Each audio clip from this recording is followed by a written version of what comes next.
चॅनलमध्ये आपलं सर्वांचं मनपूर्वक स्वागत. आज आपण शिकणार आहोत इयत्ता 8वी सेमी सायन्स सब्जेक्ट त्यातील 5th chapter inside the atom, lecture number 3.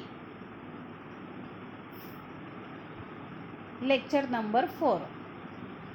The concept regarding valency of an element. Chemical bonds in compound get clarified from the electronic configuration.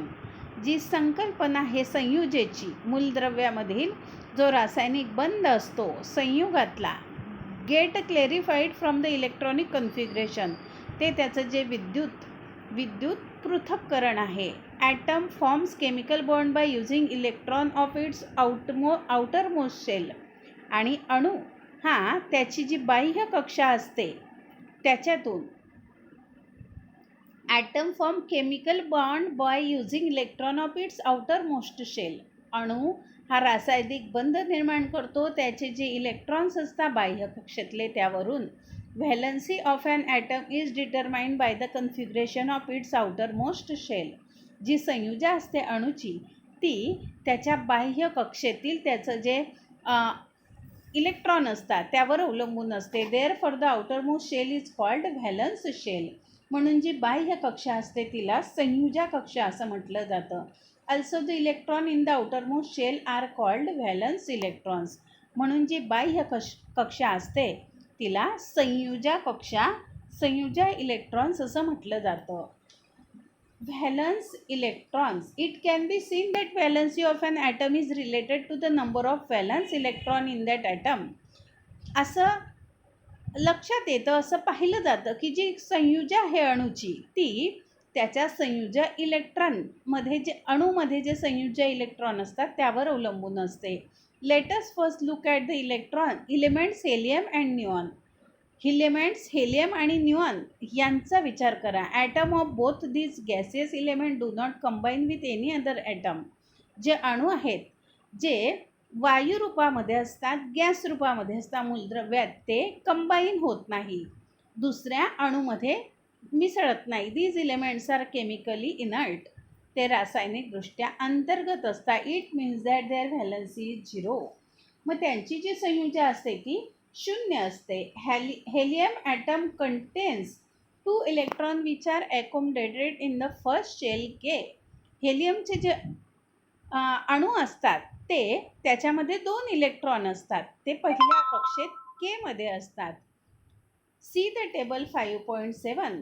Helium has only 1 K shell that contains electron and same is also outermost shell.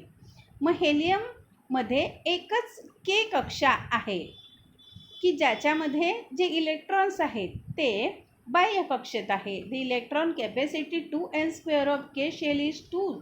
This indicate that outermost shell of helium is completely filled. आणि यातून असं लक्षात येतं की ही जी कक्षा आहे ही पूर्णपणे भरलेली असते. It is said that the helium has an electron duplet. असं म्हटलं जातं की हे जी हेलियमची कक्षा आहे ती इलेक्ट्रॉन डुप्लेट असते. The electron configuration of inert gas neon contain 2 shells. आणि ही जी इलेक्ट्रॉनिक कन्फिगरेशन आहे त्या अंतर्गत वायूचं ते 2 कक्षामध्ये असतं, K and L. L is the valence shell of neon. L आहे संयुजा कक्षा असते न्यूऑनची. The electron capacity of L shell is 8. मग दुसऱ्या कक्षेची यलची जी क्षमता आहे इलेक्ट्रॉनची ती 8 आहे. And the table 5.7 shows that the valence shell of neon is completely fill 8. आणि जी संयुजा कक्षा आहे न्यूऑनची ती पूर्णपणे भरली आहे. It is said that neon has an electron octet. मग न्यूऑनचं जे ऑक्टेट आहे ते पूर्ण आहे. Argon is an inert gas. Argon हा कसा आहे, इनर्ट गॅस आहे. Having electron in the shells. त्या कक्षेमध्ये इलेक्ट्रॉन्स असतात, K L and M. K L आणि M. The electron capacity of the M shell is. मग इलेक्ट्रॉनची जी कॅपॅसिटी आहे यमची 2 × 3² इज इक्वल टू 18. मग 2 गुणिला 3चा वर्ग म्हणजे 2 गुणिला 9 बरोबर 18. However, in argon there are only 8 electrons in the valence shell. याच्याशिवाय आर्गॉनमध्ये 8 इलेक्ट्रॉन असतात संयोजा कक्षेमध्ये. M it means that there are 8 electron in the valence shell. मग याचाच अर्थ 8 इलेक्ट्रॉन त्या संयोजा कक्षेत असतात. That is an electron octet, की ते इलेक्ट्रॉनचं ऑक्टेट असतं. From this it is understood that valence is 0. याच्यावरून असं लक्षात येतं की संयोजा ही 0 आहे. वेन इलेक्ट्रॉन ऑक्टेट और डुप्लेट इज कंप्लीट, जेव्हा इलेक्ट्रॉनची कक्षा ही पूर्ण होते. द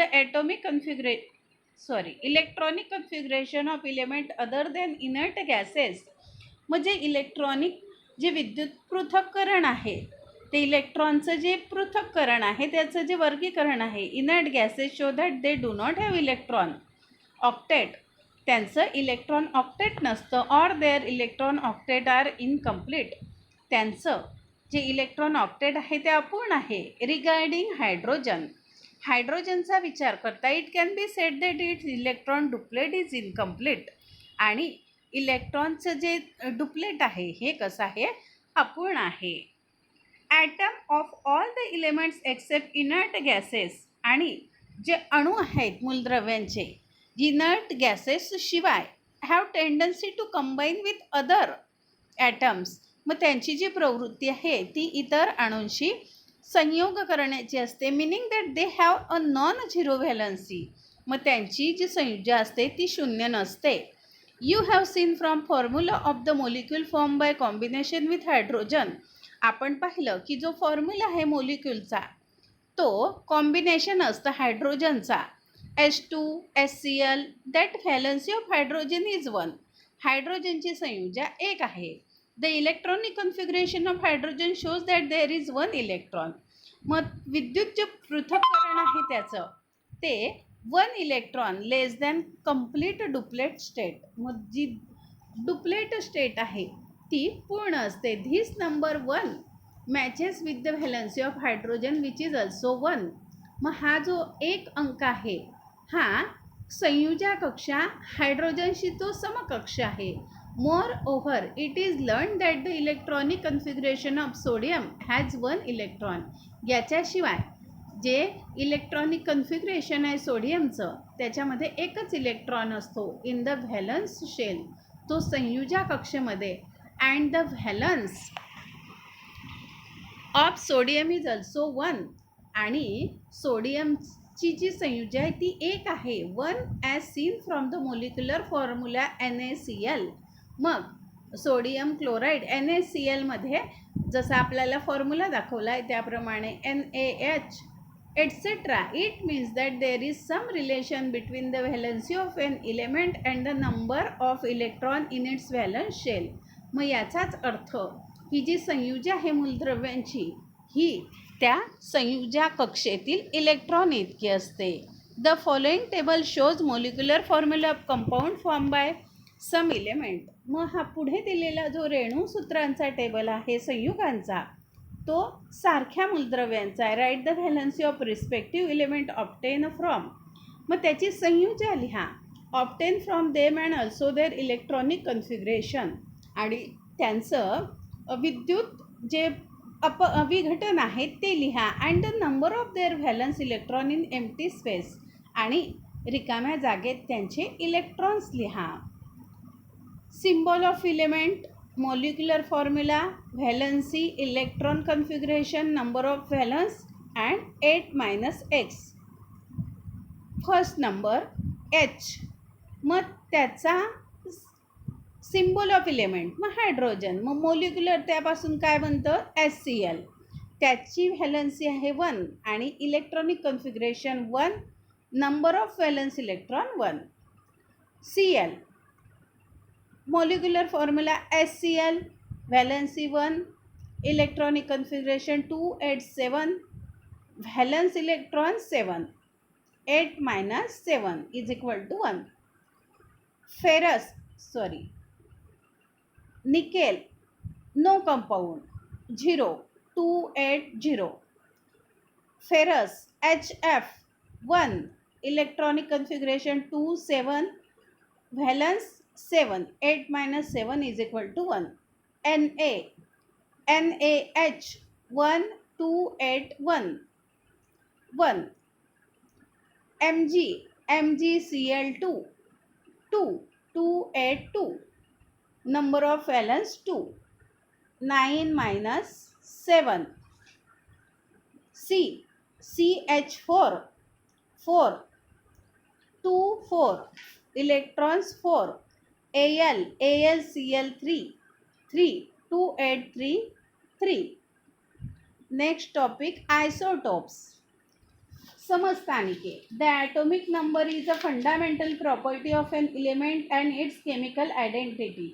जो अणुक्रमांक आहे याच्या गुणधर्मांचा तो त्याच्या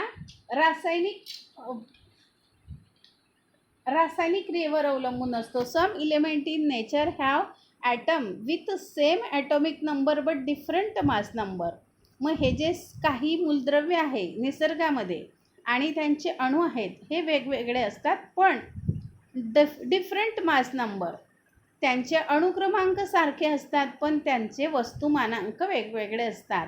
सच atom of same element having different mass number are called isotopes. आणि असे जे अणू आहेत मूलद्रव्यांचे हे यांना समस्थानिके आयसोटोप्स म्हटलं जातं. For example, carbon has 3 isotopes. कार्बनची 3 समस्थानिके आहे, C12 C13 C14. The mass number of isotope is also presented by another method, 12C 13C and 14C. The isotopes have some proton number but different neutron number. समस्थानिकामध्ये काही प्रोटॉनचे अंक असतात तर काही न्यूट्रॉनचे असतात. Isotope 12C mass number 12, proton number 6, neutron number 6. 13C 13 mass number 6, proton number 7, neutron number. 14C 14 mass number, proton number 6, neutron number 8. Hydrogen gas has 3 isotope. They have separate names. हायड्रोजनचे 3 समस्थानिक आहेत, त्यांची वेगवेगळी नावं आहेत. Hydrogen, deuterium and tritium. H11 means hydrogen. मग प्रोटॉनची संख्या आहे 1 1, न्यूट्रॉन आहे 1 2. Cl 35 17, प्रोटॉन आहेत 17 आणि न्यूट्रॉन 18. Cl 37 17 आणि न्यूट्रॉन नंबर आहेत 20. Next topic, uses of isotopes. मग समस्थानिकांचा उपयोग कोणकोणत्या ठिकाणी होत असतो, काय उपयोग आहेत त्याचे.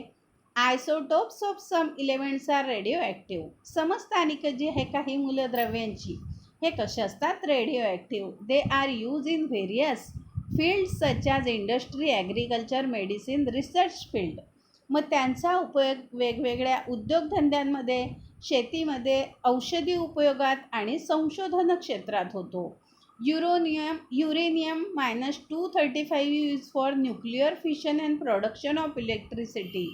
मग युरेनियम 235चा उपयोग अणुभट्ट्यांमध्ये होतो आणि विद्युत निर्मितीसाठी होतो. Some radioactive isotopes like cobalt 60 are use in medical treatment of fatal disease like cancer. मग कोबाल्ट 60 याचा उपयोग कॅन्सरच्या ट्रीटमेंटसाठी होतो. Iodine 131 is use to treatment of goitre, disease of thyroid gland. मग आयोडीन 131चा उपयोग गलगंड आणि थायरॉइडच्या उपयोगासाठी होतो. The radioactive isotopes are use for detection of cracks, leak in the underground pipes.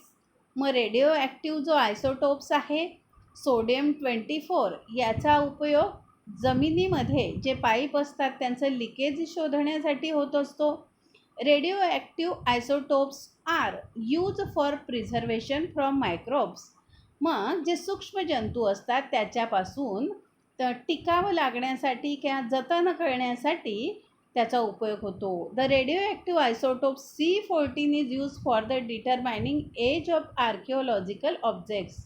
मग C14 या रेडिओ ॲक्टिव्ह आयसोटोपचा उपयोग जे उत्खनन छात्र असतं त्याच्यामधील वस्तूंचं वय ओळखण्यासाठी, म्हणजे ती वस्तू किती पुराणी आहे, जुनी आहे, हे शोधण्यासाठी होत असतो. Next topic, nuclear reactor. Nuclear reactor is a machine that generates electricity on large scale by using atomic energy. मग न्यूक्लिअर रिॲक्टर ही अशी यंत्र आहे की ते इलेक्ट्रिसिटी जनरेट करत असतं ऑन लार्ज स्केल, मोठ्या प्रमाणात, बाय युझिंग ॲटॉमिक एनर्जी, मग अणुऊर्जेचा उपयोग करून ते करत असतं. In a nuclear reactor the nuclear energy in atom is release by bringing about nuclear reaction. मग अणुभट्ट्यांमध्ये जी अणुऊर्जा असते, जी ही एनर्जी असते, त्याच्यातून अणू बाहेर पडता bye bringing about nuclear reaction, त्याच्यामध्ये अभिक्रिया घडते ऑन द न्यूक्लिअर फ्युअल. मग ते न्यूक्लिअर इंधन असतं. Letters understand a nuclear reaction with example of nuclear fuel. मग आता त्याचं जे इंधन असतं त्यानुसार त्याची आपण प्रतिक्रिया समजून घेऊ. नेमली uranium 235 on bombardment with slow speed of neutron. Uranium 235 हे कमी अशा गतीमध्ये न्यूट्रॉन त्याचं बॉम्बार्ड घडवून आणलं असतं. The nucleus of isotope uranium -234 undergoes nuclear fission to form nuclei of two different element. मग 235 या युरेनियमपासून त्याचं जे केंद्रक असतं वेगवेगळे मूलद्रव्यांचं, त्याच्यातून विघटन घडवलं जातं. Krypton 92 and barium 141. क्रिप्टॉन 92 आणि बेरियम 141 अँड 2 to 3 न्यूट्रियन्स आणि 2 ते 3 न्यूट्रॉन्स असतात. On decreasing the speed these neutrons bring, आणि जेव्हा त्याचा स्पीड कमी होतो हे neutron bring about fission of more uranium 235. मग त्याला त्याची जी अणुभट्टी असते त्याच्यामध्ये त्याला 235 या केंद्रकावर आणलं जातं nuclei. In this way a chain reaction of nuclear fission take place.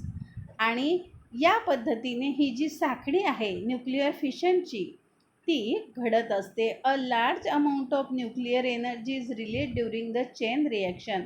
आणि खूप मोठ्या प्रमाणावर जी न्यूक्लिअर एनर्जी असते ही रिलीज होत असते त्या चेन रिॲक्शनमध्ये. The chain reaction is kept under control to prevent the probable explosion. आणि ही जी अभिक्रिया असते ती घडवली जाते, ती नियंत्रणाखाली, to prevent the probable explosion. मग एखादा स्फोट घडू नये म्हणून ते नियंत्रित ठेवलं जातं. To control the chain reaction in the nuclear reactor it is necessary to decrease the speed and number of neutrons. मग ही चेन रिॲक्शन नियंत्रित ठेवण्यासाठी ती त्याचा स्पीड कमी करणं आणि न्यूट्रॉनची संख्या याची आवश्यकता असते. For this purpose the following provision is made in a nuclear reactor. आणि याच हेतूने न्यूक्लिअर रिॲक्टरमध्ये हे प्रोव्हिजन घडवून आणलेलं असतं. मॉडरेटर. ग्रॅफाईट और heavy water is use as moderator for reducing speed of neutron. मग त्या न्यूट्रॉनचा स्पीड कळण्यासाठी ग्रॅफाईट किंवा जड पाणी वापरलं जातं मॉडरेटर म्हणून. कंट्रोलर. मग त्याचं नियंत्रकाचं काम कोण करतं? To reduce the number of neutron by absorbing them rods of boron. बोरॉनचे रॉड ते न्यूट्रॉन शोषून घेण्यासाठी वापरले जातात. Cadmium, beryllium etcetera also use controller. मग कॅडमियम, बेरिलियम याचासुद्धा नियंत्रक म्हणून वापर होत असतो. The heat produce in the fission process is taken out by using water as coolant. आणि जी उष्णता निर्माण होते त्याचं नियंत्रण करण्यासाठी पाण्याचा त्याला थंड करण्यासाठी उपयोग होतो. Water is transform into steam. पाण्याचं बाष्पात रूपांतर होतं by means of this steam turbines at driven and electricity generate. आणि या वाफेवर ती जी चक्की असते ती चालत असते आणि विद्युत ही नियंत्रणात राहत असते. In India total 22 nuclear reactor is 8 place are functioning. Apsara at Bhabha Atomic Research Center in Mumbai is the first nuclear reactor in India which went critical 4th August 1956. मग भारतामध्ये अप्सरा ही अणुभट्टी आहे जी भाभा अणु संशोधन केंद्र मुंबई इथे आहे, की जी 1956मध्ये क्रिटिकल झाली होती. India has large reserves of element thorium. भारतामध्ये थोरियमचे भरपूर साठे आहेत 232चे. Therefore, Indian scientists have developed a future plan for nuclear reactor based on production of isotopes. आणि म्हणून भारतीय शास्त्रज्ञांनी भविष्यात तशी योजना आखली for nuclear reactor based on production of isotopes. मग जे समस्थानिक होतं युरेनियम 233, थोरियम 232 यांची निर्मितीसाठी त्यांनी योजना आखलेली होती. तर विद्यार्थी मित्रांनो, आपण आज हे लेक्चर 5 हे संपवून हा जो इनसाइड द ॲटम 1 by 1 एक लेक्चर घेऊन आपण हा पाठ आज पूर्ण एक्सप्लेन केलेला आहे. तरी आपण हे सर्व व्हिडिओ 5 लेक्चर पाहून घ्यावे, म्हणजेच आपल्याला हा लेसन चांगल्यापैकी समजेल. तर मला असे वाटते की हा जो इनसाइड द ॲटम हा चॅप्टर आहे हा आपल्याला नक्कीच या 5 लेक्चरमधून समजला असेलच. तर आपण या व्हिडिओला लाईक करा, आपल्या मित्रमैत्रिणींसोबत शेअर करा आणि चॅनलवर नवीन असाल तर सबस्क्राईब करा. आपण हा व्हिडिओ पाहिल्याबद्दल आपले खूप खूप आभार. आणि याच चॅप्टरची जी एक्झरसाइज आहे ती आपण आपल्या चॅनलवर उपलब्ध असेल, ती पाहून घ्या.